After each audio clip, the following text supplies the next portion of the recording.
Hello, welcome back, welcome to another Onkruid video. Today the no audio challenge.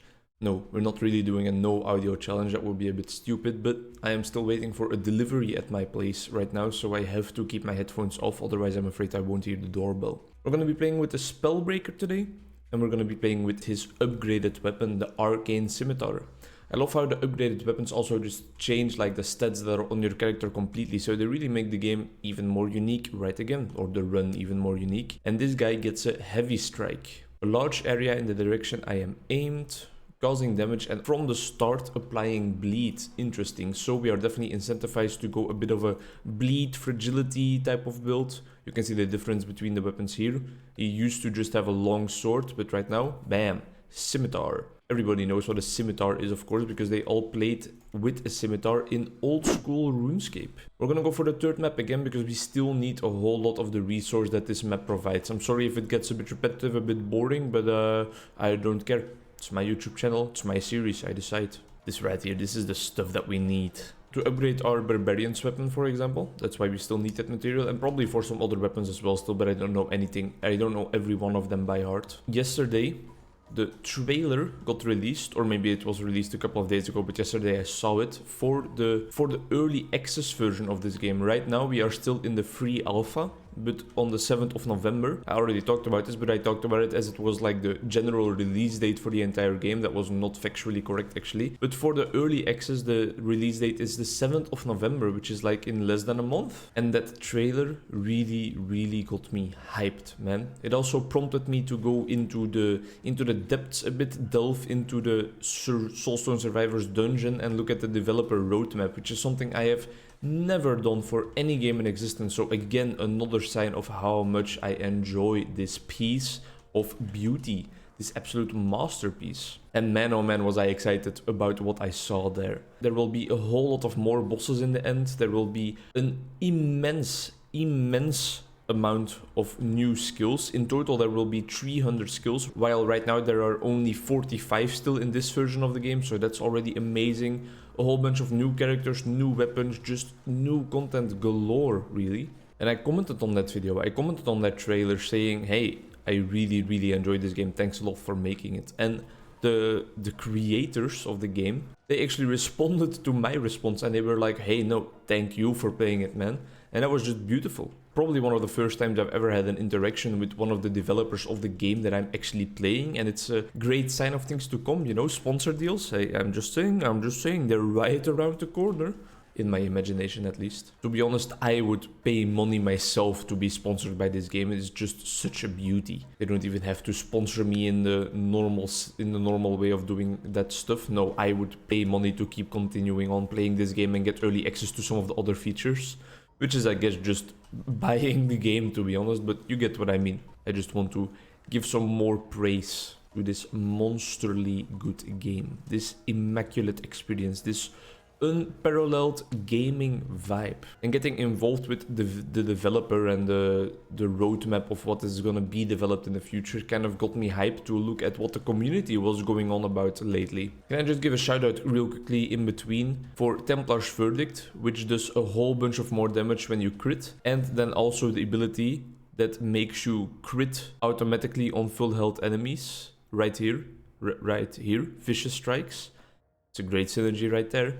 Let's go for some more bleed. But it got me interested in what the community was going on about, and that's why I joined the Discord, and I have been actively partaking in a bunch of the discussions on there as well, just also out of interest and out of, yeah, seeing what everybody was talking about, but also maybe a bit more of spreading my name even more around there. Maybe the developer will be like, hey, this is the guy from the friendly YouTube comment, let me give him $5,000 to play this game on his screen. Again though, don't need any money at all to be playing this, enjoying this. I just absolutely love the experience. There we go.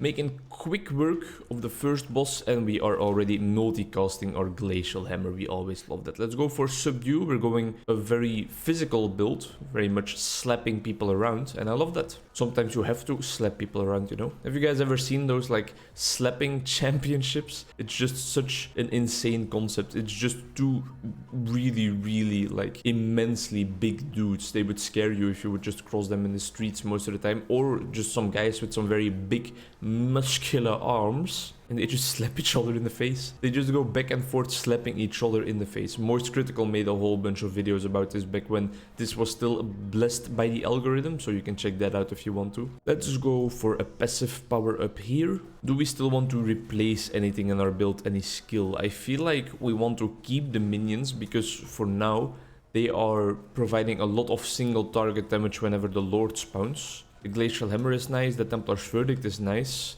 And the Ground Slam is also okay actually. I think we might go all the way with this build right here. I wish we would get some more magnetic powers right now. I always like getting them at the start, but for now I've only gotten it once I think, or I've chosen it only once at least. Multicast for Templar's Verdict, that's awesome. If we get that to hit a Lord as the first ability and it automatically crits. Yeah, you know what's gonna happen. It's gonna be decimation, it's gonna be destruction, it's gonna be pandemonium. Absolute chaos all around. The boss will drop dead before it even realizes what has happened. Multicast for all our frontal abilities. Really, I would have presumed that we would have more frontal abilities right here already, but I guess from these upgrades is definitely the best choice. I also asked in the Discord about this game of like which you can also join for free by the way if you want to join in the discussion, or if you want to look at my suggestions or my suggestions for daily challenges. I suggested my pacifist percent run that is coming up on Wednesday, which is probably going to be 2 days before this video is uploaded because there's another video in between of a different kind. I'm not confused, you're confused. Either way, I looked at some of the discussion topics in the Discord and I really had a blast at laughing at some of them. And I also asked one of the people that was very knowledgeable about the game, she or he actually had a discussion with the developer previously about whether it's really true that some of the bosses, some of the lords have additional resistances accompanying their elements or related to their own element rather. So whether Colometh, the Ice Lord, is a bit more resistant to ice skills and Alexei the Poison Bro is a bit more resistant to poison skills, and it is not the case. And the developer actually made it clear that he kind of dislikes those kinds of mechanics from his days of playing Diablo earlier, when he got punished randomly for going a cool elemental build and then being introduced to an adversary of that same elemental kind. And I can definitely agree. And it feels great to read that the guy that is making this game is kind of concerned with just how fun something is. And the main consensus is that seeing large numbers is fun. So making enemies more difficult to get rid of in his world is just increasing their health. And bless you, my man. Absolutely. Not only is it completely your decision because it's your game, so we will respect it either way, but it's also a very sensible one. And it stems from good intentions and a good mentality about game creation in general, I believe. It should just be fun. One of the best things I saw in the Discord was an old suggestion. It was already outdated, so the post was timed out. There was no way of responding to it anymore, but an old suggestion that was basically just like, hey, add microtransactions to the game. And it had like 30 thumbs down emotes on it, whereas all the other posts had response rates of like maybe 5 likes, maybe 4. This one had like 30 downvotes on it, and people were like, no, bad idea. Absolutely not. They responded with gifs of, oh no, I don't want this. They responded with gifs of people like having their hands in their hair, like no, please don't do this. Really, really funny stuff. And it immediately shows me already that this community is also passionate about just making this into a great game. And then when he was actually criticized for his idea of making it a monetized game, of introducing microtransactions, he, the delusional guy that made the original post was like, some people are just very rich and they don't know what to do with their money, so they want to buy microtransactions. And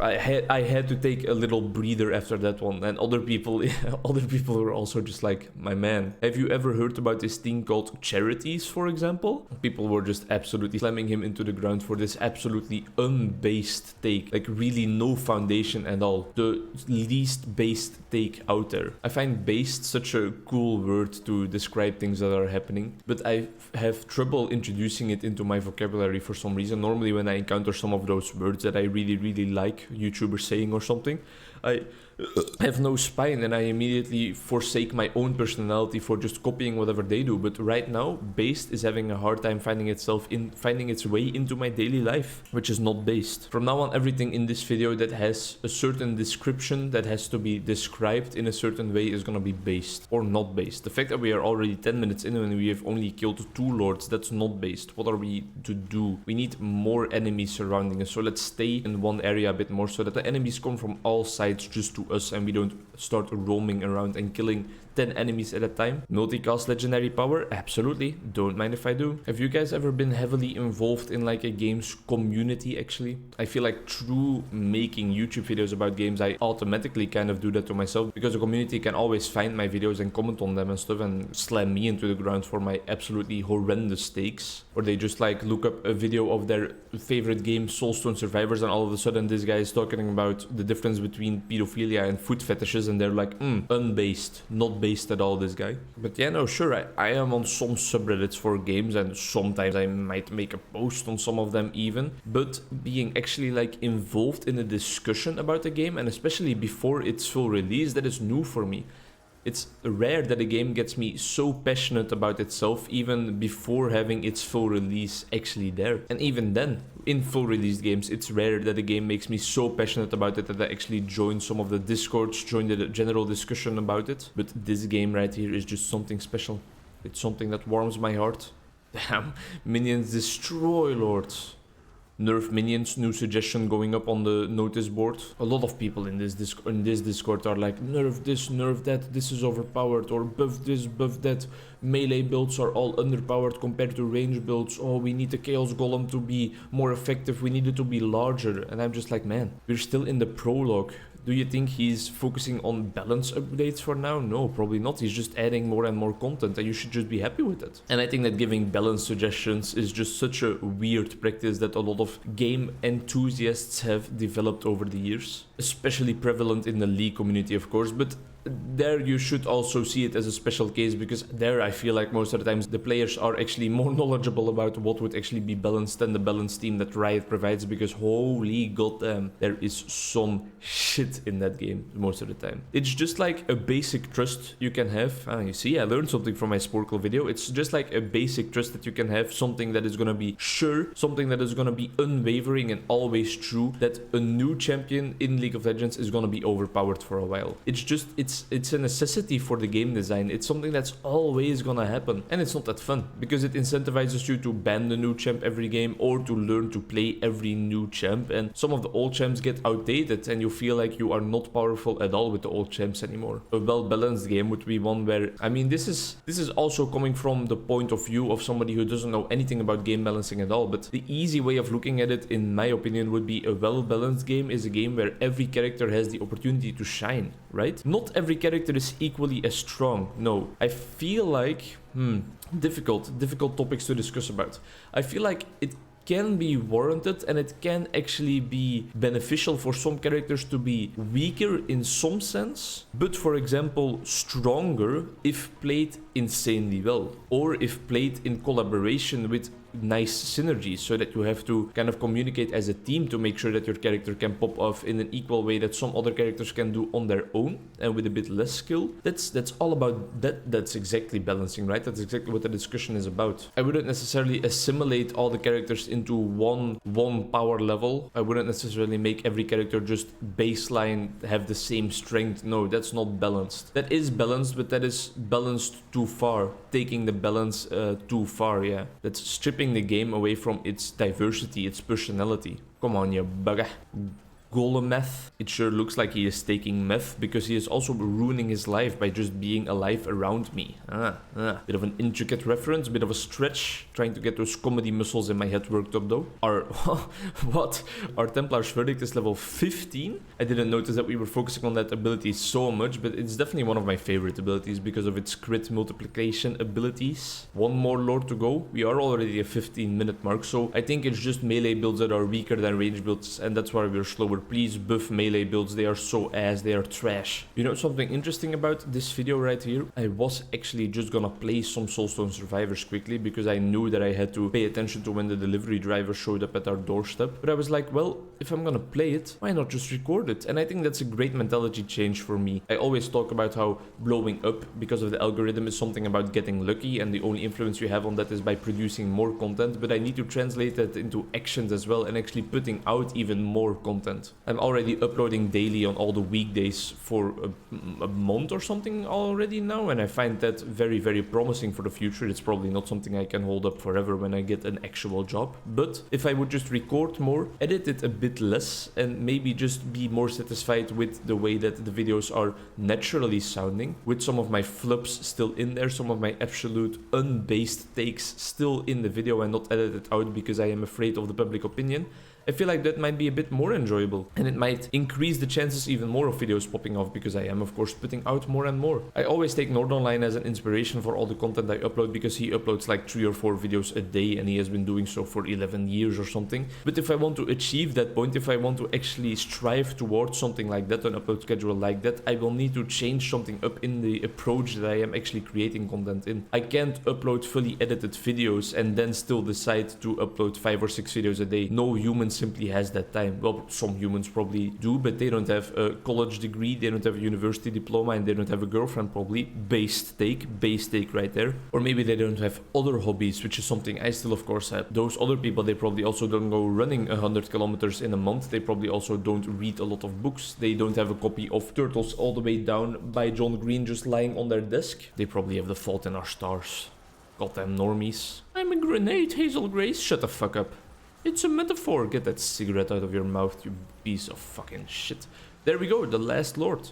Actually enjoyed my read-through of The Fault in Our Stars. I never read it before, and I finally gave it a chance because I have been enjoying John Green books for a while, and pleasant experience. The character of Peter Van Houten is really interesting to me. He is portrayed a bit differently in the book than in the movie. In the book, he actually gets some comeuppance. He actually gets some recognition for, well, his life has just been hard in general, you know? So it's quite normal that he turned into this old piece of hot trash, into a bit of an asshole, into somebody that thinks the world is just an unjust place in general. And in the movie, it's just like, hey, this guy, he's a piece of shit, deal with it. Cancerous kids filled up with cancer, they lit up like a Christmas tree. No, life is not gonna be fair for them. It's just gonna put another scoop of drama on top of there and make the author they travel to Amsterdam for a piece of shit.